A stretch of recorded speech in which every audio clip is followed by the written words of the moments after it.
It is the middle of August here in Southern California, and it is hot.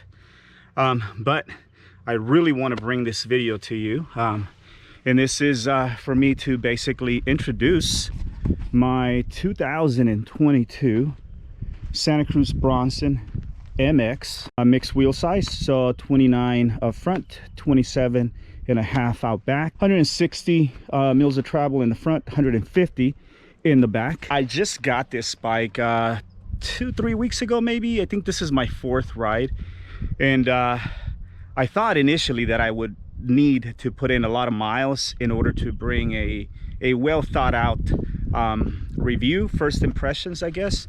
But right off the bat, first ride, it just it sold me. Let's do a quick bike check. The brakes are code RSCs, and then I got a Deity carbon bar with a Deity copperhead stem.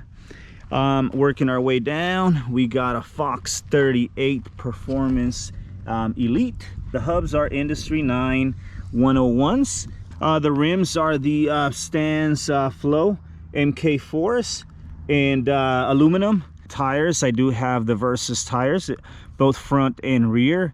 Let's see, the shock, it's a Fox Float X2. The dropper post is a Fox Transfer. These are carbon GX cranks. I just got these yesterday. The derailleur, it's an XO1 as well, 1x12, with an XO1 shifter also.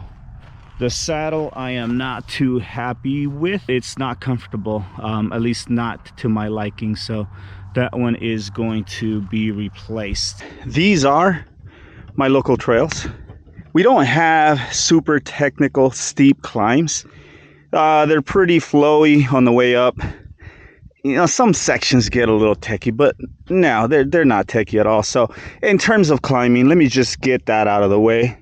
The platform, the VPP suspension platform on this bike, it's just as good, if not better than, or on par with DW Link suspension platform.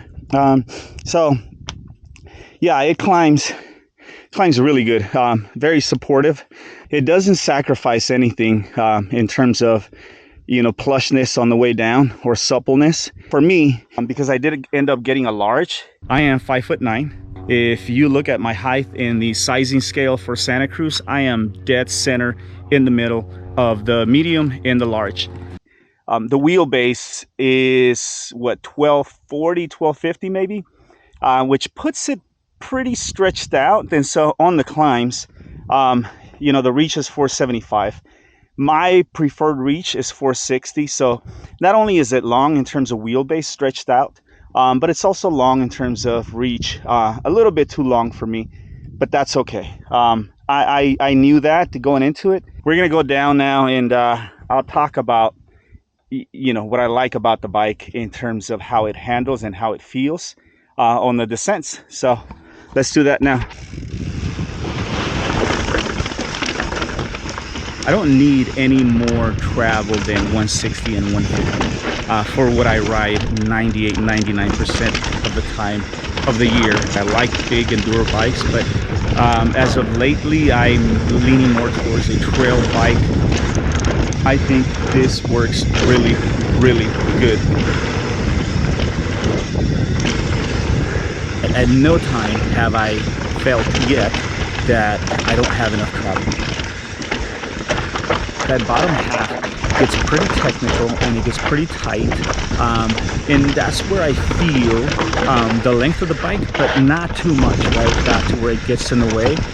If anything, that long reach that I have allows me to just shift my weight forward and push the bike through some of those rocks.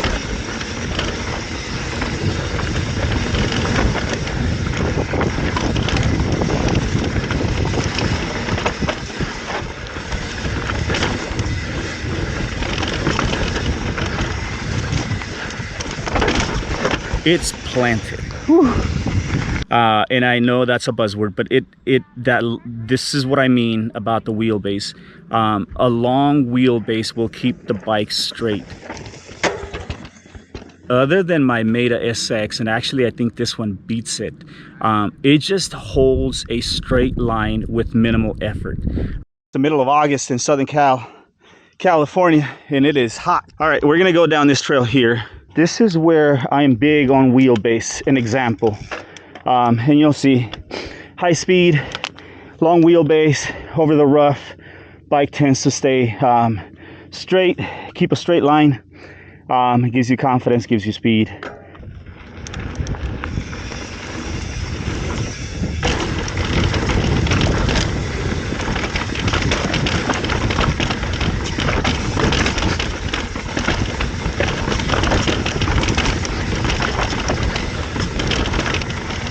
Whew. And the X2 feels so darn good through there. It's like I thought about when I first got it, possibly getting a coil. That's what my Ritmo had, and I really liked it. But now I'm like, nah, this feels good. It's almost a perfect geometry. Here's one thing that I wish would be different, and that is the C-tube angle. I wish that it was just like 1 degree steeper. When I'm seated and climbing, it would push me forward a little bit. I think ergonomically, a steeper C-tube angle would probably be good, but that 64 and change head tube angle, it's perfect. And then the wheelbase, like I mentioned, the chain stays out back. Just everything about the bike is just, it's good. If you have been if you've been around for a minute on this channel, you know that I am a big fan of Commencal. I've had 5-6 Metas, I think, and I always keep going back to them. I don't know that I'm gonna go back to the Meta. At this point, I'm just I'm feeling like I'm gonna keep the Bronson. But it's just that impressive and that much fun to ride. And then never mind that paint job, right? That gold is just simply amazing. It's burly, square frame down to just everything about the bike is just good. I think I covered most of it. There you have it. Thank you so much for watching. I hope that you enjoy the video and the footage. It was a little bit different this time. I'm trying out some new things. But yeah, if you like the video, hit like, share it. And if you haven't subscribed, subscribe now. I will see you on the next one. Until next time, ride your own ride. God bless.